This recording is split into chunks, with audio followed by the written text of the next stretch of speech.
I am so grateful to have worked with the king. He was a gift to the world. He is a bright light, and I wouldn't be surprised if the world stopped spinning tomorrow. Michael Jackson grew up singing in nightclubs with his brothers, but he was the star. Harold Dowd takes us back to where it all began. Okay, let's go. 1, 2, 3, 4. The extraordinary rise of Michael Jackson started in the tough steel mill town of Gary, Indiana.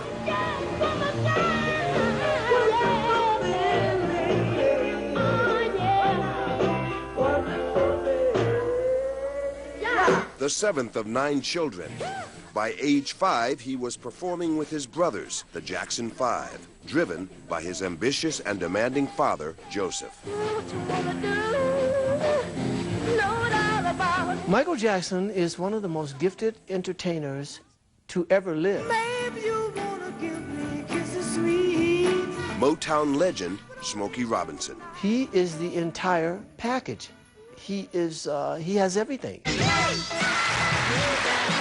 He can sing. He's one of the best dancers around. He's charismatic. The family was signed by Motown in 1968.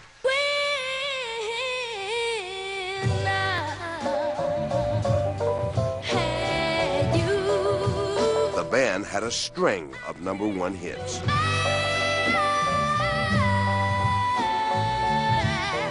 It was 4 or 5 #1 records in a row when he first came out the box. You know, ABC, I Want You Back, Stop to Love You Save. I mean, and they're all fantastic, great records. Classic records, amazing performances. Music critic Nelson George has followed Michael Jackson's career and profiled him in a book. He was this phenomenal child star.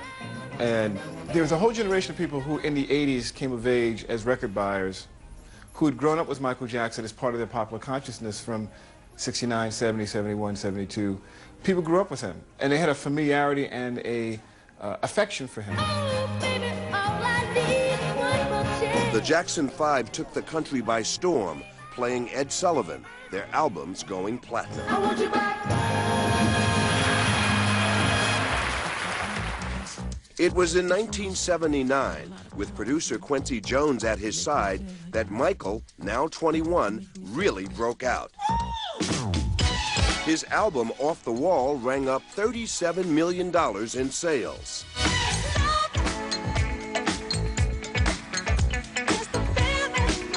In 1982, it was Thriller,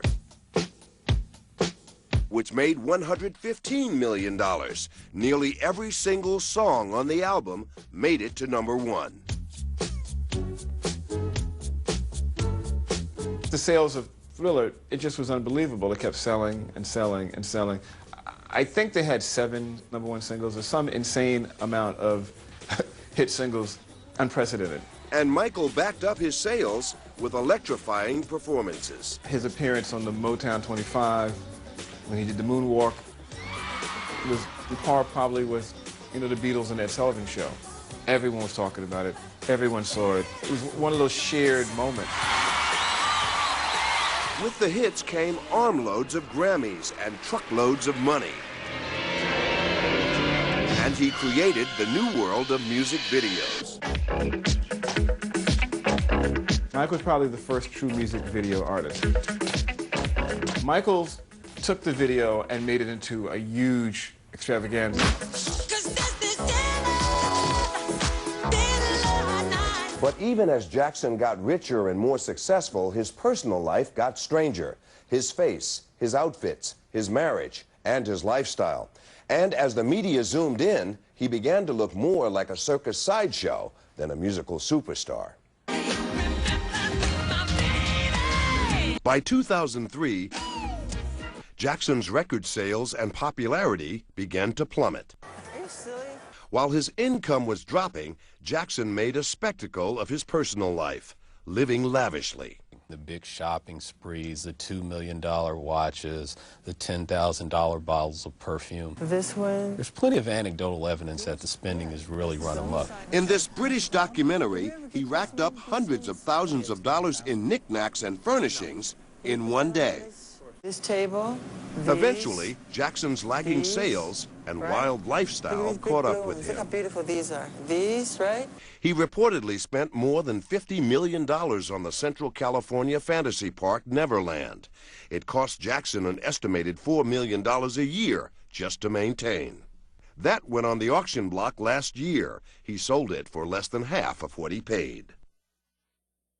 In spite of his problems, Jackson seemed always to be able to count on his fans, especially during the trial in 2003 when I spoke to Smokey Robinson. Smokey, as you know, we all grew up with Michael Jackson. We witnessed his rise. Are we witnessing his fall today? I don't know that we are, because a lot of the stuff that's going on now, see, I can't imagine Michael doing the stuff that they're saying that he's doing. The look or the demeanor of what's going on right now is more pointing towards his guilt rather than, hey, here's a guy who's been accused of something and he hasn't been proven guilty at all. As it turned out, Michael Jackson was acquitted of child molestation in 2003.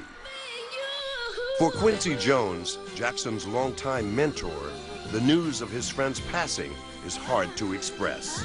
Jones said, quote, "I am absolutely devastated at this tragic and unexpected news. For Michael to be taken away from us so suddenly at such a young age, I don't have the words."